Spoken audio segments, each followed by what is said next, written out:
Adapun alasan penasihat hukum mempermasalahkan bahwa terdakwa tidak pernah menerima uang maupun fasilitas yang didakwakan oleh penuntut umum sebesar Rp17.848.308.000 dan tidak pernah mengetahui adanya pemberian-pemberian uang tersebut, serta pemberian-pemberian yang dituduhkan dalam surat dakwaan sama sekali tidak menimbulkan pertambahan kekayaan bagi terdakwa adalah tidak benar dan tidak berdasar hukum, karena penuntut umum dalam materi surat dakwaan telah menguraikan secara cermat, jelas dan lengkap adanya peran perbuatan terdakwa dengan pelaku lainnya dalam mewujudkan delik yang mengakibatkan kerugian keuangan negara dan memperkaya terdakwa sebesar Rp17.888.308.000 yang dilakukan dengan cara-cara sebagai berikut: A.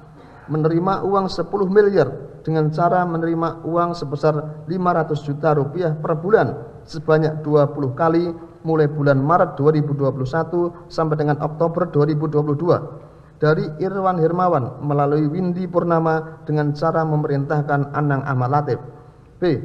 Selama kurun waktu 2021 sampai 2022 menerima fasilitas sebesar Rp420 juta dari Galumbang Menak Simanjuntak berupa pembayaran bermain golf sebanyak 6 kali, yaitu bertempat di Suvarna Halim Perdana Kusuma, Senayan Golf, Pondok Indah Golf, BSD, PIK 2, dan Balai Pecatu sebelum acara G20. C. Memerintahkan Anang Ahmad Latif mengirimkan uang untuk kepentingan terdakwa Joni Jerat Plate, yaitu pada April 2021 sebesar Rp200 juta kepada korban bencana banjir di Kabupaten Flores Timur, pada bulan Juni 2021 sebesar Rp250 juta kepada Gereja GMIT di Provinsi Nusa Tenggara Timur, pada bulan Maret 2022 sebesar Rp500 juta kepada Yayasan Pendidikan Katolik Arnoldus, pada bulan Maret 2022 sebesar Rp1 miliar kepada Keuskupan Diocese Kupang. D. Sekitar tahun 2022 menerima uang sebanyak 4 kali dengan total keseluruhan Rp4 miliar dari Irwan Hermawan dengan rincian masing-masing penerimaan sebesar Rp1 miliar yang dibungkus kardus diberikan melalui Windy Purnama kepada Wilbertus Natalius Wisang atas perintah Anang Ahmad Latif, yang kemudian uang tersebut diserahkan oleh Wilbertus Natalius Wisang kepada terdakwa Joni Jerat Plate sebanyak 3 kali di ruang tamu rumah pribadi Joni Jerat Plate di Jalan Bango 1, Cilandak, Jakarta Selatan, dan 1 kali di ruang kerja terdakwa Joni Jerat Plate di kantor Kemkominfo. E. Sekitar tahun 2022 menerima fasilitas dari Jemi Suciawan berupa sebagian pembayaran hotel bersama tim selama melakukan perjalanan dinas luar negeri ke Barcelona, Spanyol sebesar Rp452.500.000. F.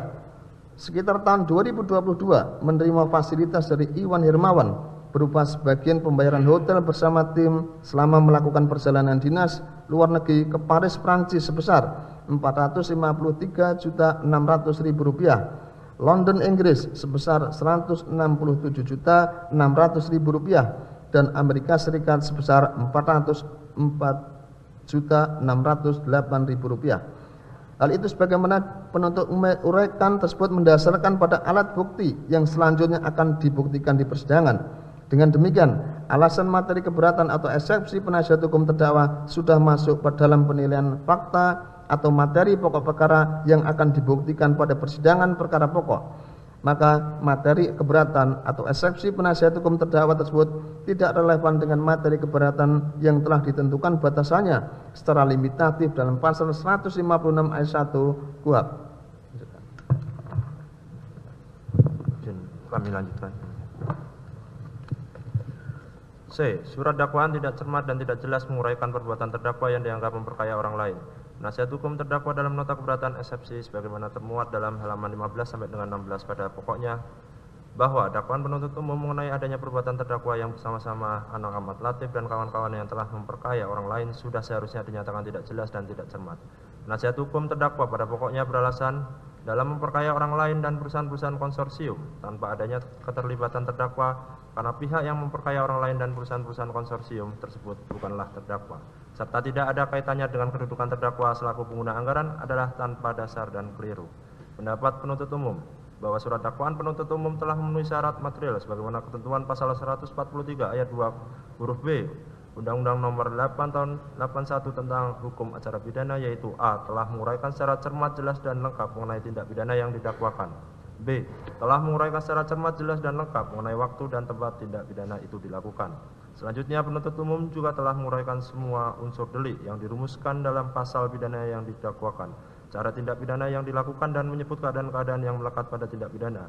Adapun alasan penasihat hukum yang mempermasalahkan dalam memperkaya orang lain dan perusahaan-perusahaan konsorsium tanpa adanya keterlibatan terdakwa, karena pihak yang memperkaya orang lain dan perusahaan-perusahaan konsorsium tersebut. Tolong dipakai mic tuh. Dekatkan dikit biar jelas apa yang dibaca.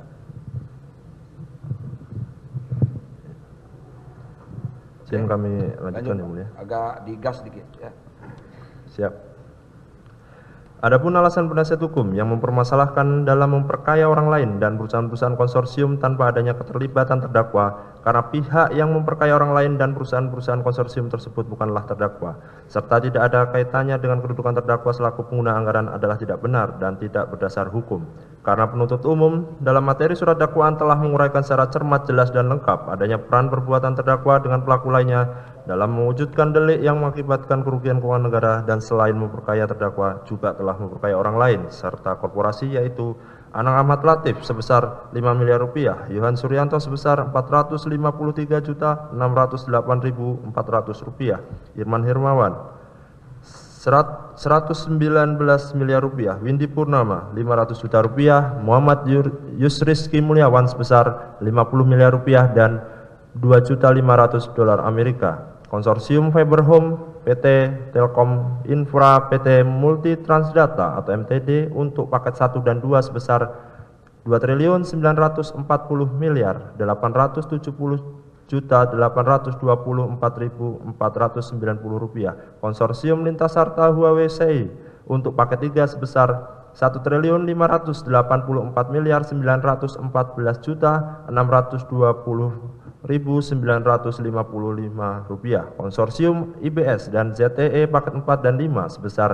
Rp3.504.518.715.600. Sebagaimana penuntut umum uraikan tersebut mendasarkan pada alat bukti yang selanjutnya akan dibuktikan di persidangan. Berdasarkan uraian tersebut di atas, demi keadilan berdasarkan ketuhanan Yang Maha Esa, kami penuntut umum memohon kepada majelis hakim yang memeriksa dan mengadili perkara atas nama terdakwa Johnny Gerard Plate untuk menjatuhkan putusan selah sebagai berikut. 1. Menolak keseluruhan nota keberatan atau eksepsi yang diajukan oleh penasihat hukum terdakwa Johnny Gerard Plate.